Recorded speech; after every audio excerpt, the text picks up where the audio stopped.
Olá, amados, graça e paz, aqui o irmão Fábio Gomes. Como sabemos, o pecado entrou através de uma única ofensa. Como filhos de Adão, estamos como filhos bastardos, acometidos de desobedecer a todos os mandamentos. Ali não havia nem mandamento, havia a instrução, a reportada a Adão que podia comer todos os frutos das árvores, exceto da árvore da ciência do bem e do mal. Deste fruto não comereis, porque do dia que comeres, certamente morrereis. E a palavra diz, segundo ali houve a tentação de Eva enquanto o homem dormia. O Senhor permitiu com que Adão estivesse dormindo, tudo segundo a sua permissão, mesmo porque a responsabilidade é individual, onde a palavra diz: jamais atribua falta a outros, assim como aquele que não confessa os seus muitos crimes não recebe o perdão daquele que disse: de agora em diante sabeis que o Filho do Homem tem poder para lhes perdoar os pecados. Nenhum dos meros mortais são possíveis de os justificar.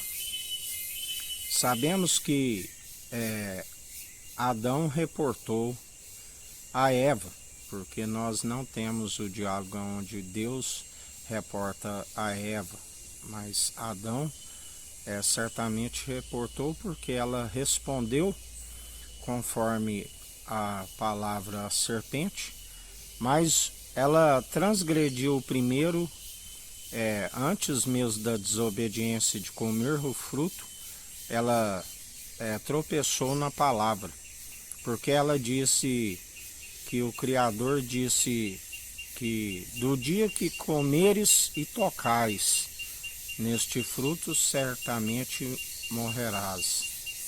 A serpente disse que não morreria.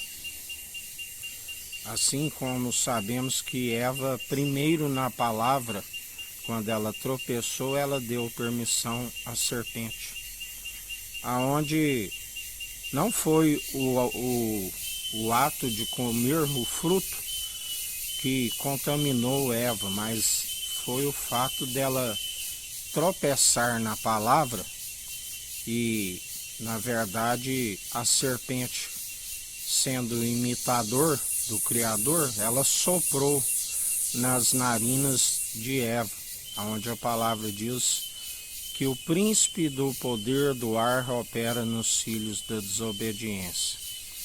E Jesus nos deixa bem claro que aquilo que entra pela boca sai no esgoto e não é o que contamina o homem. Mas, na verdade, Eva primeiro acrescentou na palavra, e a palavra diz: tudo aquilo que acrescentares nesta profecia, acrescentarei as pragas descritas nesta profecia. Sabemos que muito pecado, as pragas, na verdade, segundo a desobediência, danifica o corpo, aquilo que entra para o corpo. Mas o que contamina o homem na desobediência com o Senhor, na verdade, é aquilo que se sai da boca. Por isso o Senhor nos ensina que devemos ter vigilância, tanto no falar como nas atitudes, em relação ao pecado, aquele que está bebendo as bebidas, aqueles que estão nos vícios, nas glutonarias, são tudo pragas que, na verdade, abrevia o dia, onde sabemos que a consequência do pecado, porque aquele que semeia para a carne, semeia para a ruína e destruição. Por isso que Paulo, quando pedia que lhe fosse retirado um espinho que esbofetava na face constantemente, ele estava referindo ao fôlego de vida, que toda vez que respiramos e ele está nós sentimos na nossa face, sabendo que não é o sopro de vida que o Criador concedeu a Adão, assim como concedeu ao segundo Adão, a Jesus Cristo, que não se permitiu contaminar, sendo a própria verdade, diferente de Adão que transgrediu juntamente com Eva, quando Eva lhe deu e ele também comeu, na verdade permitiu com que fosse soprado em suas narinas, uma vez que ele desobedeceu. Na verdade, o que contaminou foi a desobediência, aonde quando desobedeceu, o que contaminou foi a desobediência, não o ato do fruto que entrou no seu estômago, mas o ato da desobediência. É certo que aquilo que entrou se comprovou que ele transgrediu.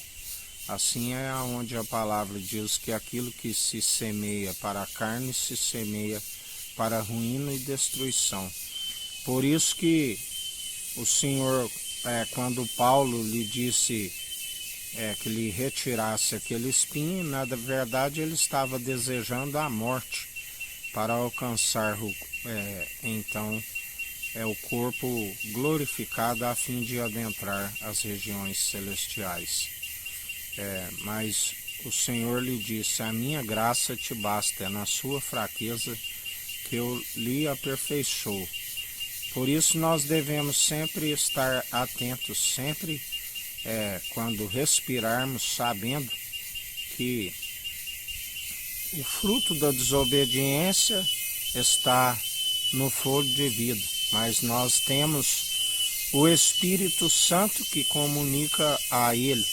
E quando ele cresce e que eu diminua, nós permitimos que o Espírito Santo prevaleça sobre aquele que outrora estava nos instruindo de forma errada, tanto em palavras como em atitudes. Mas assim a palavra diz que como devemos resplandecer aquele que é santo, a palavra diz que é como um espelho mal polido, justamente porque, ainda tendo esse pneuma, o fôlego de vida, não permite com que o corpo seja plenamente glorificado. Isso nos impede. Mas então, quando adentrarmos as regiões celestiais, então o veremos face a face. Aí sim com o corpo glorificado. Mas enquanto aqui estivermos, jamais permitir ser influenciado pelo pneuma, o fôlego de vida, antes pelo Espírito Santo, aquele que quando nós não damos lugar para a carne, seguimos segundo a condução do seu Espírito e fugimos de toda maledicência que outrora estávamos permitindo as tentações. Assim, quando submetidos à prova pelo Senhor, estávamos sempre a ser reprovados, e uma vez que orientados segundo o seu Espírito, nos cabe manter como que aprovados para aquele grande dia que aproxima depressa. Que a graça do nosso Senhor e Salvador, Cristo Jesus, esteja convosco, assim como Ele está no meio de nós.